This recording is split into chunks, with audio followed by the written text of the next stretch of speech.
মাথা লুটালো বালির উপরে। স্টেশনের পাশেই উৎসব মণ্ডপ, ঠাকুরকে সেখানে নিয়ে যাওয়া হলো।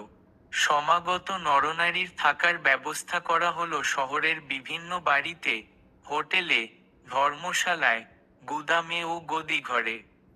উৎসবের দিন প্রাতে দলে দলে লোক আসতে লাগলো বিভিন্ন জেলা থেকে বিশ্বগুরুর দর্শন কামনায়। কেউ এসেছে ভক্তি সজল চোখে দেখে ধন্য হতে, কেউ বা এসেছে যাচাই করতে, আবার কেউ এসেছে জনতা দেখতে। পাবনা শহর ও হিমায়তপুর, কাশীপুর, নাজিরপুর, দোগাছি প্রভৃতি অঞ্চল থেকেও বহু লোক এসেছিল বিশ্বগুরুকে দেখতে। তাদের অতি পরিচিত অনুকূলচন্দ্রকে দেখে হতাশ হয়ে ফিরে গেল তারা। কলকাতা থেকে ব্যারিস্টার চন্দ্রশেখর সেন পুত্র সাক্ষ্যসিংহকে পাঠিয়েছেন ব্যাপার কি, ভালো রে জেনে যাওয়ার জন্য। সাক্ষ্যসিংহ এলেন, দেখলেন, মজলেন, আত্মসমর্পণ রে ধন্য হলেন। কলকাতায় ও বহির্বাংলায় প্রচারের ক্ষেত্র তৈরি হলো এই মহোৎসবে। উৎসবের দিন অজস্র ধারে বৃষ্টিপাত হয়। তার মধ্যেও ভক্তগণের ঐকান্তিকতায় সুষ্ঠুভাবে সম্পন্ন হয় যাবতীয় অনুষ্ঠান। বাড়ি বাড়ি খাবার নিয়ে গিয়ে প্রত্যেককে খাইয়ে আসেন ভক্তরা। লক্ষ নরনারীকে তো বসিয়ে রেলের ট্রলিতে রে খাদ্য বস্তু পরিবেশন করা হয়। সারাদিন চলে নগর কীর্তন, পরিচালনা করেন দয়াল ঠাকুরের 3 লীলা সহচর। এই উৎসবের কিছুকাল পরই কুষ্টিয়া আসেন শ্রীত্রৈলোক্যনাথ চক্রবর্তী। ডাক্তার জোয়ারদার তাকে সঙ্গে রে নিয়ে যান ঠাকুরের কাছে এবং তিনি দীক্ষা গ্রহণ করেন। অল্পদিনের মধ্যেই দীক্ষাদানের অধিকার দেন ঠাকুর তাকে। ঢাকা বিভাগ, চট্টগ্রাম বিভাগ ও ব্রহ্মদেশে সর্বপ্রথম শ্রী শ্রী ঠাকুরের প্রচার করেন ইনি। সহস্র সহস্র লোককে দীক্ষা দেন। সমগ্র পূর্ব ভারতে ও বহির্ভারতে পুরুষোত্তম আন্দোলনের প্রথম উদ্গাতা এই শক্তিমান পুরুষ। এইভাবে কুষ্টিয়ার উৎসবানুষ্ঠানের পর থেকেই ব্যাপক প্রচার আরম্ভ হয়।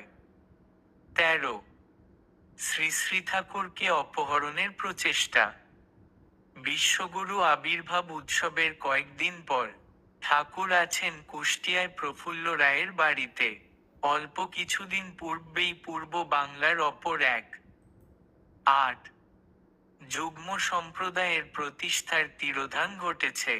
তিনি তার অনুরাগী ভৃত্যমণ্ডলীর কাউকে দীক্ষাও দেননি বা কোন কর্তব্য নির্দেশ রে যাননি। শুধু লে গেছেন মহাপ্রস্থানের পূর্বের একটি মাত্র কথা, তোরা আবার পাবি, পাবনায় মহাপ্রকাশ। তাদের আশ্রমে নিয়ত নাম সংকীর্তন হয় এবং ভক্তগণের মধ্যে প্রধান যিনি তিনিই পরিচালনা করেন সংঘ। মহাপুরুষের কথা ভুল বুঝে সবাইকে তিনি জানিয়ে দিয়েছেন, মহাসমাধি থেকে গুরু আবার উঠে আসবেন। দিন যায় ভক্তগণ ব্যাকুল প্রতীক্ষায় আছে, গুরু আর উঠেন না। তখন চারিদিকে ঠাকুরের নাম ছড়িয়ে পড়েছে। সবাই জেনে গেছে পাবনায় আবির্ভাব হয়েছে বিশ্বগুরুর। ওই সংঘপ্রধান নিজের মর্যাদা রক্ষা ও কথার সত্যতা প্রমাণের জন্য সংকল্প করলেন ঠাকুরকে চুরি রে নিয়ে গিয়ে প্রতিষ্ঠা করবেন তাদের আশ্রমে। সেই মহাযোগীর সঙ্গে ঠাকুরের চেহারার অনেকখানি সৌসাদৃশ আছে। তারা খোঁজ নিতে থাকলেন, কি কৌশলে ঠাকুরকে নিয়ে যাওয়া যায়। দেখলেন, কীর্তনে তাকে মাতোয়ারা রে নেওয়াই সবচেয়ে সহজ। প্রফুল্ল রায়ের বাড়ি নদীর ধারে, ঠাকুর আছেন সেখানে। সেদিন সকালে গোসাই মহারাজ কিশোরীমোহন কীর্তনের দল নিয়ে নগর পরিক্রমায় গেছেন, সঙ্গে পুরুষ ভক্ত সবাই। শহরের রাজপথে তুমুল কীর্তন চলছে। এই সময় নৌকা রে সেই সাধুর দল প্রফুর রায়ের বাড়ির ঘাটে এসে নামল।